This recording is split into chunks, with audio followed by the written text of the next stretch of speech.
kita nih, Kiai Mat, untuk menyampaikan kepada kiai-kiai ini, kepada ulama-ulama di Nahdlatul Ulama, itu harus melalui jalan menyampaikan kebenaran dengan data yang kita miliki. Kita samperin dia, ya, kita silaturahmi kepada dia, kita bawa makalah, buktikan dengan diskusi, datangi Gus Baha misalkan. Ini enggak nunggu diundang. Assalamualaikum warahmatullahi wabarakatuh. Mari kita simak video Teku Muda Khori Fus Kiai Mat. Khori beberkan kalau nasab Kiai Mat palsu atau kajian dari Kiai Mat itu palsu. Mari kita simak videonya. Gus Baha di dalam hal itu menuliskan terkait masalah bahwa teori Kiai Iman ini kurang kerjaan, mungkin kurang lebih seperti itulah kira-kira, ya. Dan sehingga Kiai Iman menjawab sesuatu hal yang memang kalau saya lihat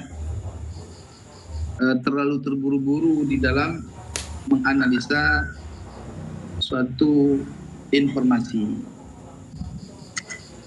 Saudaraku sekalian dimanapun antum berada, perlu diketahui dan bisa juga disampaikan kepada Kiai Imaduddin Uthman Al-Bantani. Kiai, saya ini orang yang selalu berjuang menggiring dan mengawali tesis engkau, ya, dengan penuh hati yang tulus, yang kemudian kamu mencampakkan saya begitu saja tanpa mengingat kebaikan saya. Betul. Tapi tak apalah, karena saya anggap itulah manusia. Saya tetap berjalan di atas garis demi mengungkapkan suatu kebenaran yang ada. Tapi perlu Kiai Iman ketahui, sehebat apapun tesis Kiai Iman, ya, jangan lupa wahai Kiai Iman, jangan sampai kita merendahkan ulama-ulama, wabil khusus ulama ahli sunnah wal jamaah yang berada di dalam Nahdlatul Ulama. Betul. Karena perlu Kiai Iman tahu, kalau tesis kita atau statement kita atau teori kita terhadap persoalan batalnya nasab Bani Ba'alawi, ya, yang mereka tidak setuju dengan tesisnya Kiai Iman atau tesis kita bersama, wajar Kiai Iman, wajar sangat. Jangan kita sampai merendahkan kemampuan ilmu mereka dengan mengatakan taklid buta dan sebagainya. Bagaimana orang itu bisa memahami tesis Anda? Wong Anda diajak diskusi aja nggak mau kok. Menjawab sesuatu dengan tulisan. Ini masalah, Gaiman. Setiap acara yang antum jalani dalam apa namanya ya, dalam istilahnya, saya susah ngomong bahasa modern, ngerokok dulu biar jreng gitu ya. Bentar, mana korek? Tak ada korek. Wow, rungkat rokok, nggak ada korek. Allahumma antas salam wa minkas salam. Merokok tak ada korek. Bagaimana teman-teman, kok merokok tak ada korek? Ini offside. Ada teman-teman, baru ketemu. Kita buka rokok dulu ya teman-teman.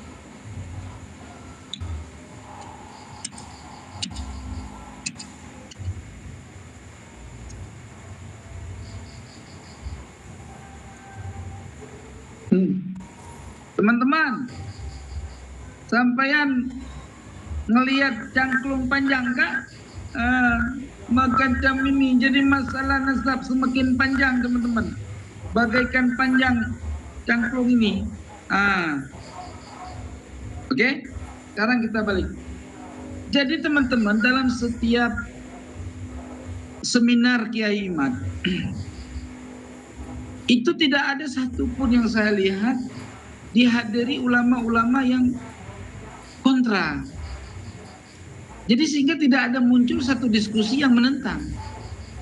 Lalu bagaimana suatu tesis, ya, atau satu teori dengan menyatakan bahwa nasab Bani Ba'alawi itu mardud karena tidak didapatkan catatan dari kitab sezaman, itu diakui kekuatannya tanpa melalui proses diskusi yang panjang.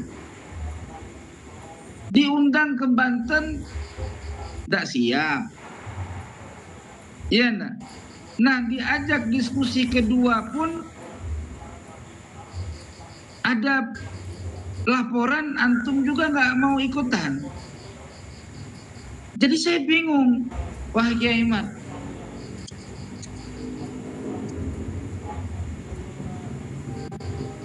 Antum mengatakan bahwa teori atau statement Gus Baha yang menyatakan kurang kerjaan terkait tesis Kiai Imad menafikan atau membatalkan nasab Bani Ba'alawi dari sebuah tulisan yang membawa gambarnya, fotonya Gus Baha, itu kan bisa diasumsikan bahwa itu bukan berarti mutlak dari ucapannya Gus Baha. Ya, boleh jadi itu karya Rumel Abbas untuk memancing suasana. Antum malah terpancing. Tetapi terlepas dari itu, wahai Kiai Imad, ya, ana berbicara di media seperti ini karena antum sudah mulai sangat yakin meninggalkan saya, sehingga antum saya telepon tidak diangkat. Tak apalah, bercerai 1, talak 2, talak 3 pun tak apa sama saya, Kiai Imad. Karena prinsip saya, Kiai Imad, bukan pembenaran, Kiai Imad. Prinsip saya adalah mencapai kebenaran, bukan suatu pembenaran, Kiai Imad.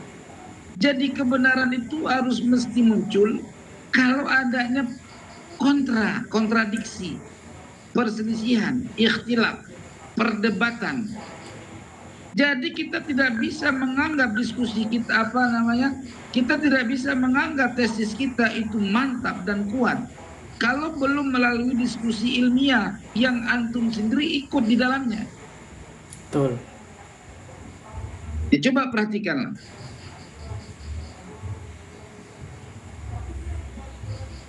Api rokok mati teman-teman. Bakar lagi.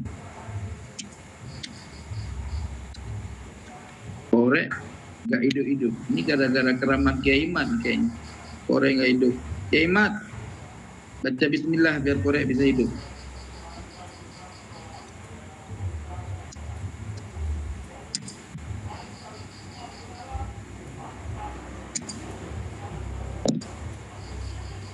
Jadi kiai-kiai Imad, jangan antum pikir kiai-kiai di NU ini tidak murajaah kepada masalah nasab. Kiai Imad, mereka juga sudah memahami. Bahkan mereka juga tahu bahwa nasab Bani Ba'alawi itu tidak terverifikasi secara urutan kitab-kitab primer. Mereka sudah tahu. Ya, gitu. Mereka sudah tahu.